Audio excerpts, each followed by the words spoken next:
So let me introduce Jocelyn. Jocelyn is the co-founder and owner and chief empowered officer at Empowered Indoor Cycling and Strength Studio. She started teaching fitness classes in 2000 as an undergraduate at UConn. And in 2010, she earned her Master's of Science from Eastern Connecticut State University. In 2015, she was named a 40 under 40 by Hartford Business Journal. And we welcome Jocelyn. Thank you. Thank you so much, Kristen, and thank you everybody for joining. So I am a very active member of United Way Women United, and I'm really excited to be asked to be an influencer or recognized as an influencer and asked to be here today. I have been very active with United Way for about 8 years, serving in leadership capacities, varying from membership chair to Power of the Purse co-chair, and currently I am the chair of the Engagement Council. And if any of you are interested in learning more about Women United, feel free to reach out to me. I'd love to tell you all about it.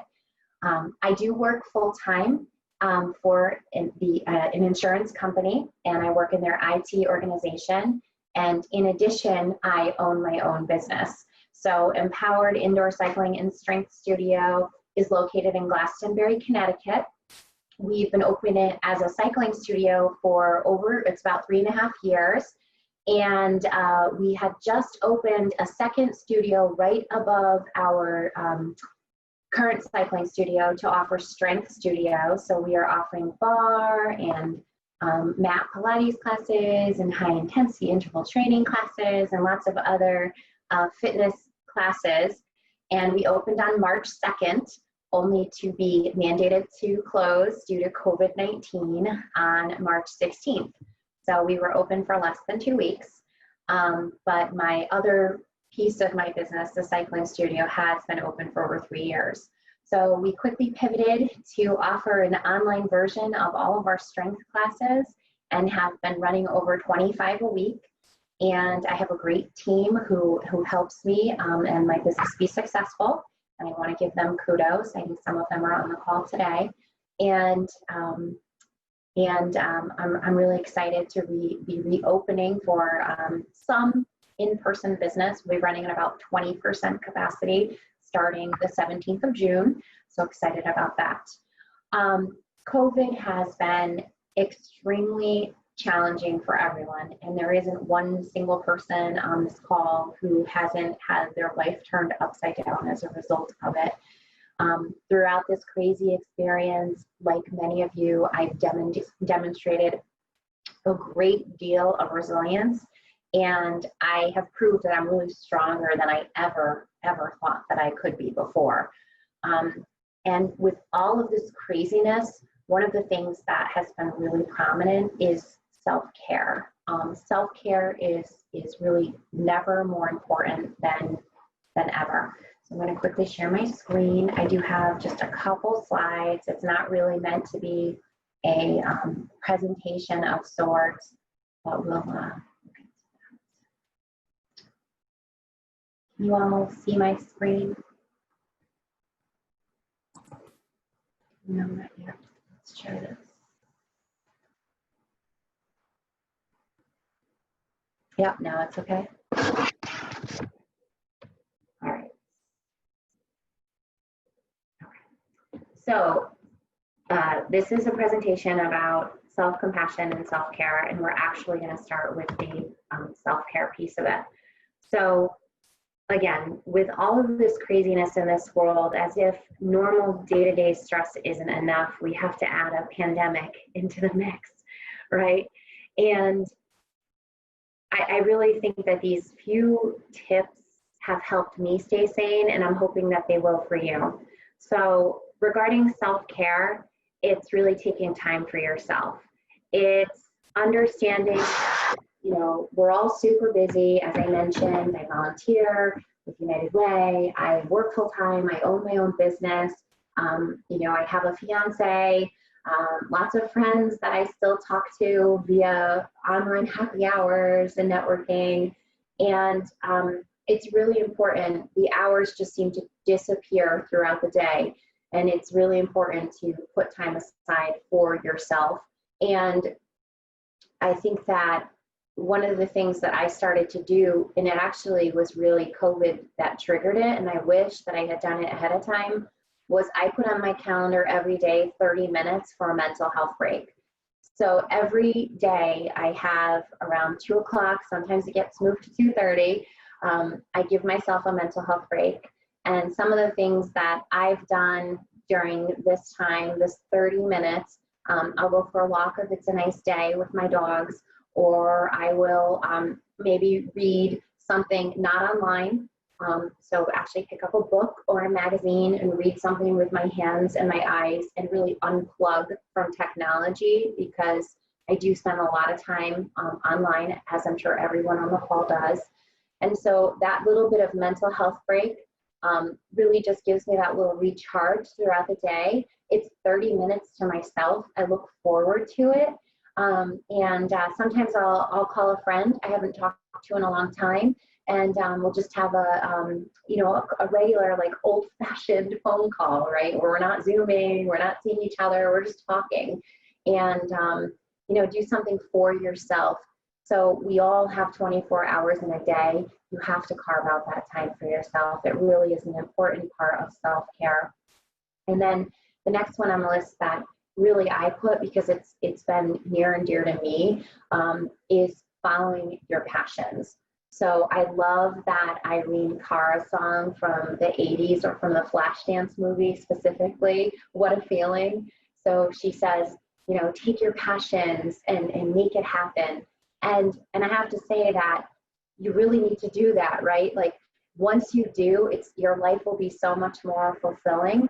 So for me, it was 20 plus years ago when I discovered the fitness world. And I had always been really active in high school, and I was an athlete, but I started lifting weights and I started taking group fitness classes. And one day, this woman, I'll never forget her, Brenda, she said to me, "You should come take my class, my spinning class." And I thought, well, what the heck is that?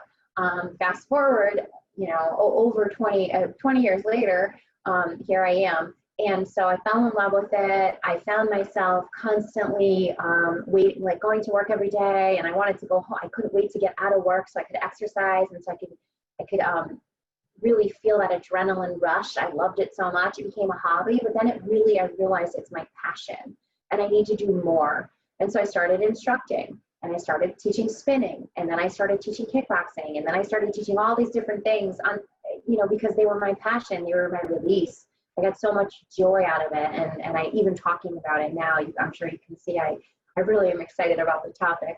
And so, you have to take your passion. You have to find that thing that really charges you and makes you want to go, something really to live for, something exciting in your life that you find, and then again, make time for it, do it. So for me, it was, all right, so I started teaching. I started teaching a lot. And then I said to myself, what's next? I don't want to quit my day job. I do love my company that I work for full time. I do love my job. It definitely helps fulfill me as a person, but I was missing that one thing. And I said, what is it? And so I decided, that's it. I'm going to do it. I'm going to take the plunge. I'm going to invest, and I'm going to open my own business. And so for me, I followed my passion to the extreme, I think, right? I opened my own business. I have since being open, since March of this year, I've had to pivot 3 times already with my business and change the model from being in person and offering all these things to now then going online, and now reopening slowly again in person. It's been a whirlwind, but it's something that keeps me charged and it keeps me excited. So find that one thing, whether it's, you have a love for animals, and maybe you want to shelter a dog, or you love reading to yourself and you want to have a book club and share that with other people. But I think it's really following your passion, taking that risk to make it happen. And then another part of self-care is really being a role model for others. So I have these non-negotiables that I live by. Integrity is one. So, it really is having that it's that accountability. It's saying, you know what, you're going to take action, you're going to do it. And flexibility, right?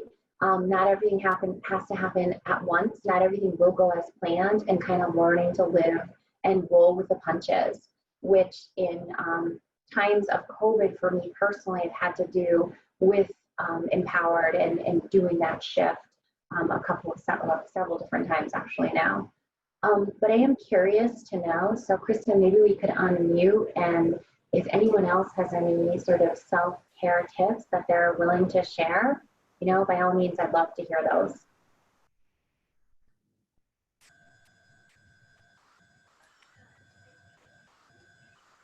Anybody? It's okay if you don't. No worries. That's all right. We'll come back to that. We'll move on to self-compassion, and we can actually keep everybody on.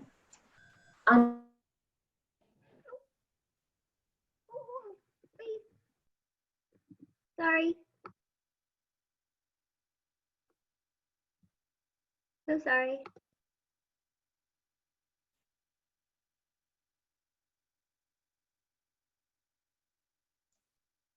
Okay, I'm back. You guys hear me? All right. Yes. Thank you. So I'd like to start off the conversation on self-compassion with just talking about compassion in general. So either take yourself off of, taking yourself off of mute. If you still see the red icon, you will need to click unmute on your computer to do that. Or you can type it in the chat. I'd love to know your thoughts on what does it mean to be compassionate, to show compassion. What are some words that come to mind? Grace. Grace. Great. What else? When someone says they were very compassionate, what does that mean? Caring and forgiveness. Love it. Kind. Nice. Empathetic. Very good. Empathetic, empathy, a big part of that. So it's really no different than showing compassion towards yourself. So self-compassion is no different, right? First and foremost, don't underestimate yourself. You are stronger than you think. Now, we've all had times where we've been down in the dumps over something that someone said, something that someone did to us, or we felt bad about our physical appearance, our weight, our bank account. I'm sure everyone on this call has felt bad about themselves at one point. It's just human nature, right? We need to stop thinking that way. Instead, I suggest that you think about all of those imperfections in life and all of those things that maybe you've dealt with that have made you a stronger person, that have made you persevere in this world. You have so many good things to offer. So learn to love them, accept them, give yourself a hug, right? Like, love yourself. Because if you can't love yourself, it's going to be harder for you to give back to others and to show that love back. It's almost like, be the example. And you're your own biggest critic. We all are. So learn to love yourself. Be happy with just being okay at some things and excelling at others. One of the best advice that I was given was to continue to focus on my strengths and continue to grow those. Recently, I was part of Casa de Confidence podcast that Julia DeLuca Collins is also an influencer for today's session. And she she asked me to join her podcast. And one of the quotes that she shared, which I loved, is invest in the best and delegate the rest. And so that's something that I have done just without that quote, right? So I think we spend a lot of time trying to fix things that either are unfixable or they're just not that important. If I think about, in my empowered indoor cycling and strength world, right? I always want to understand the trends. I always want to be up on the lingo and understand what those fitness trends are for this year.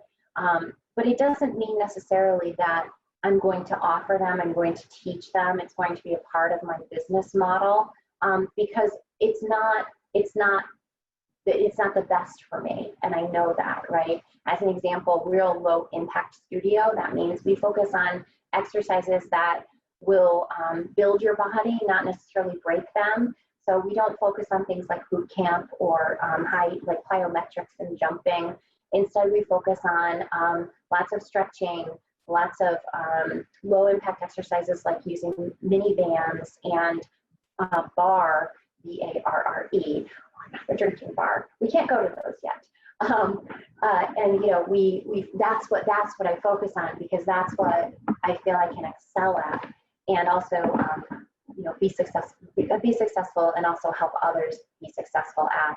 So I think learning to love and accept the things that, that's a really great thing. I'll never be able to do that, and that's okay.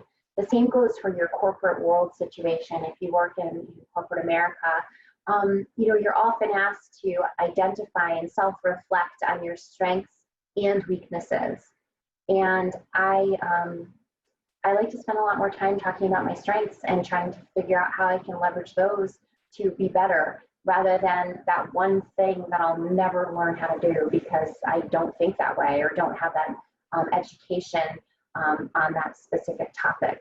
And that's okay. And so I guess the long-winded way of this is just saying it's okay not to be perfect at everything and not to be good at everything, and find those strengths and accept them. And then your imperfections, accept those too, and move past, right? And don't focus on those. Staying positive. So this really ties into being confident and being resilient, which again, we've all demonstrated as part of COVID-19. Things happen and situations come in and they throw a wrench into things. And also, we're not perfect, right? There's no such thing as a Mary Poppins. Though we may think we're practically perfect, we're not. And we just need to think on the bright side of life, right? I know that sounds like such a Pollyanna comment, and it is. I think staying positive, I think, I think smiling, and I think trying to figure out the good in every situation.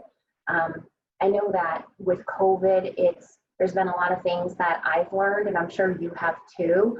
I know that I can successfully live with less, right? I know that I have really learned to value spending more time with my fiance, my dogs, talking to my parents every day on the phone, trying to meet up virtually with friends I haven't seen in a long time, and just staying positive about the situation. This too shall pass. My mother used to say that to me all the time as a child, Jocelyn, this too shall pass. And it's true, right? We grow, we learn, and we stay strong. And so I think staying positive is one of those characteristics that if you do that in your mind, and if you do try to see the bright side of every situation versus automatically going to the negative, I think you'll just be better off and more successful overall. And then the last item on my list is really giving back. And really this ties into what we're doing today, right? We're participating in the Power of the Purse, which is the United Way Women United signature fundraiser. This is an opportunity to give back to the community, to share, what you can with others. And sometimes it's not always about opening your pocketbook, but it may be spending an hour a month reading to children, which I've done. It's a wonderful, wonderful experience. If you haven't done it, and going to a local school or doing it virtually now. Liz Berry, who was a speaker a few years ago at Power of the Purse, shared a story about how she was a rags to riches classic story. Her book, From Homeless to Harvard, and was made into a movie. And she shared her story about how one kind person couldn't give any money, but they could give their time, and they offered to do her laundry. And it was something like that that made me realize I could be doing more for others. And I hope that you will find that in your heart to do more for others, whether it's opening up your purse today or stepping up to volunteer, we could always use the help. And I will say that that will help you have more compassion for yourself as well as others. Are there any questions or feedback, comments on that?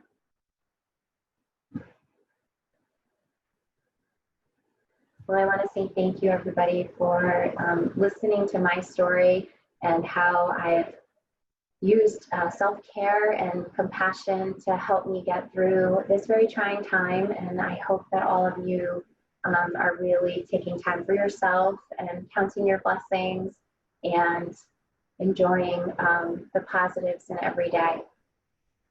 Thanks. Thanks, Jocelyn. I just want to say hi. Thank you. Some great ideas. Thank you. Thank you very much. Kristen, I guess I'll turn it back over to you. Thank you. Okay, great. Thank you, Jocelyn. I have just copied the link back into chat there. Oh, sorry. Just to go back to the main event, take a break. We'll start properly at 12:30. Okay. Yeah, so thank you. Enjoy.